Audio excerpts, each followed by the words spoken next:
Hello and आप सभी का स्वागत है नीट नाउ पे। नीट नाउ पे जहां हम अपनी जर्नी कंटिन्यू कर रहे हैं छोटे टॉपिक्स के साथ, पोर्शन धीरे धीरे कवर करते हुए। वहीं पे आज हम देखने जा रहे हैं माइक्रोब्स इन ह्यूमन वेलफेयर से फर्मेंटेड बेवरेजेस। फर्मेंटेड बेवरेजेस मतलब क्या? पहले तो इन दो शब्दों का मीनिंग ही समझते हैं। फर्मेंटेशन क्या होता है? फर्मेंटेशन जैसे कि हमने पहले भी एक वीडियो में देखा था, हाउस होल्ड प्रोडक्ट्स जब हम देख रहे थे। अगर आपसे मिस हो गया, मैं यहाँ पे आपको लिंक दे रही हूँ। फर्मेंटेड जैसे फॉर एग्जाम्पल इडली डोसा का बैटर होता है, ठीक है, हम उसको भिगोते हैं, पीसते हैं एंड ओवरनाइट रख देते हैं ताकि वो फर्मेंट हो जाए, यानी कि कोई ऐसी एक्टिविटी हो जाए जिससे कार्बन डाइऑक्साइड रिलीज हो और वो फर्मेंटेशन पूरा प्रोसेस हो जाए।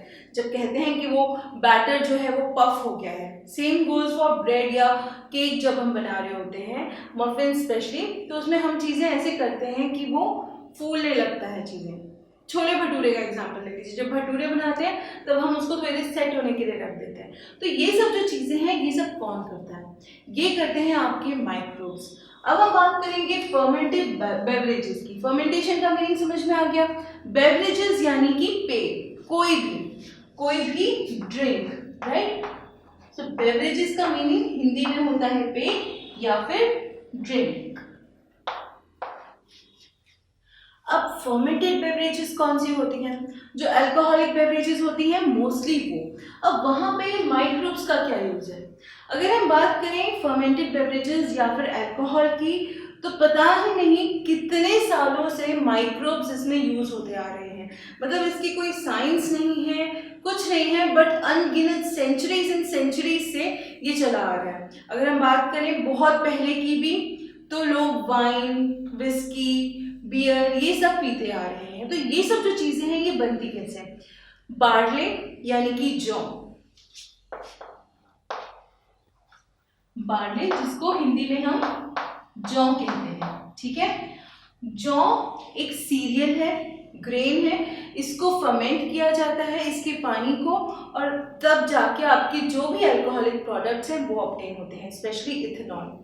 अगर हम बात करें कि ये कौन सा ऑर्गेनिज्म करता है, तो वो है आपका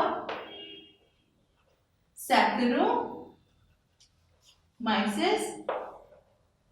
सेरेब्रेसिस। ये हमने कहाँ देखा है? ये आपका यीस्ट का भी काम करता है। इसका एक और नाम है ब्रूअर्स यीस्ट। बेकिंग में बहुत ज्यादा जो जनरली हम लोग यीस्ट यूज करते हैं वो यही होता है। ब्रूअर्स यीस्ट इसलिए कहा जाता है क्योंकि जब इसको ब्रू करना होता है, फॉर एग्जांपल कोई भी अगर अल्कोहल बनाया है, प्रोसेस क्या होता है? जैसे फॉर एग्जांपल अगर हमें वाइन बनानी है या बियर बनानी है, तो वो प्रोडक्ट लिया जाता है, ठीक है, पानी जनरली होता है वो, उसमें इसको ऐड किया जाता है over a period of time, फिर जाके वो फर्मेंटेशन होता है और आगे का जो प्रोसेस होता है वो कंटिन्यू किया जाता है। अगर हम बात करें अलग अलग जो प्रोडक्ट्स हैं वो कौन कौन से हैं, देखिए वाइन, बियर, विस्की,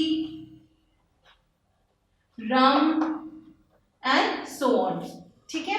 तो ये अलग अलग प्रोडक्ट्स हैं जो कि आपके फर्मेंटेड बेवरेजेस हैं और जो इस ऑर्गेनिज्म की हेल्प से, इस माइक्रोब की हेल्प से बनाए जाते हैं। आपकी टेक्स्ट बुक में दिया है कि वाइन और बियर जो है वो डिस्टिल्ड नहीं है।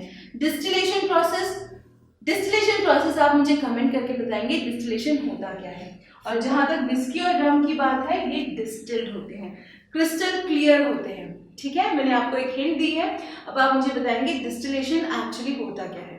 जहां तक इन दोनों की बात कर रहे हैं हम, ये चारों जो भी प्रोडक्ट्स हैं या इनके अलावा भी जो और अलग अलग प्रोडक्ट्स हैं, उनमें हर एक में इथेनॉल का कॉन्सेंट्रेशन जो होता है वो डिफरेंट होता है, और इसी वजह से जो प्रोडक्ट है हमारा, उसका टेस्ट, उसका जो भी यूज है वो सब डिफर करता है। अगर मैं बात करूं यहाँ पे, ये जो आपकी फर्मेंटेड बेवरेजेस में सैक्रोमाइसिस सेरेब्रेसिस की है, तो ये जैसे मैंने पहले कहा सदियों से चली आ रही है, बहुत लंबे टाइम से हम लोग इसको यूज कर रहे हैं। इसके यूज करने के पीछे कारण क्या है, यही क्यों करता है?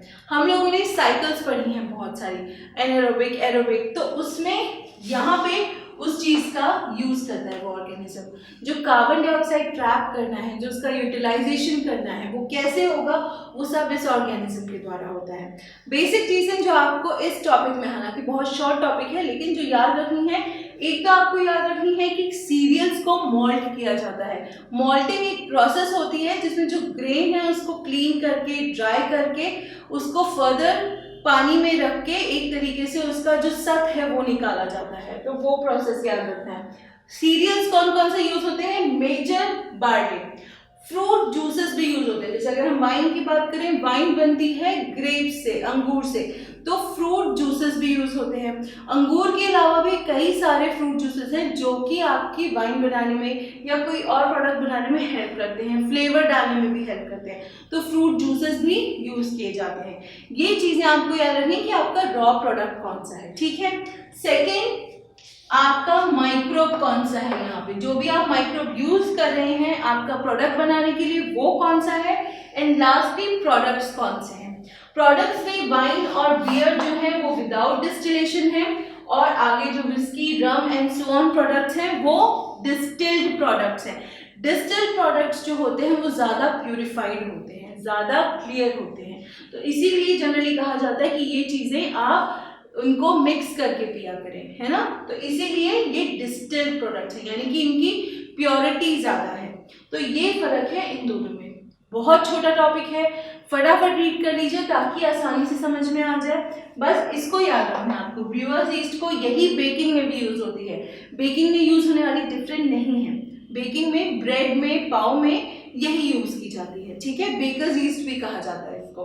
तो ये छोटा सा टॉपिक फटाफट एनसीईआरटी से पढ़ लीजिए और क्वेश्चन सॉल्व कर लीजिए। ज़्यादा क्वेश्चन है नहीं, बट जितने भी हैं आपको आने चाहिए, क्योंकि बहुत डिफिकल्ट टॉपिक नहीं है, राइट। अगर कोई भी प्रॉब्लम होती है, वैसे होनी नहीं चाहिए, बट अगर होती है कॉन्टैक्ट करें हमें कमेंट्स में, या फिर आपकी डिस्क्रिप्शन में कुछ सोशल मीडिया लिंक है वहाँ जाएं। साथ ही साथ सब्सक्राइब जरूर कर लें, क्योंकि कंटिन्यूसली वीडियोस अपलोड हो रहे हैं, ताकि आपकी जो पढ़ाई है वो रुके ना, वो चलती रहे, ठीक है। Also press the bell icon, ताकि जब भी कोई वीडियो आए नोटिफिकेशन आ जाए। सो फटाफट तैयारी कर लीजिए। Keep studying, stay safe and take care.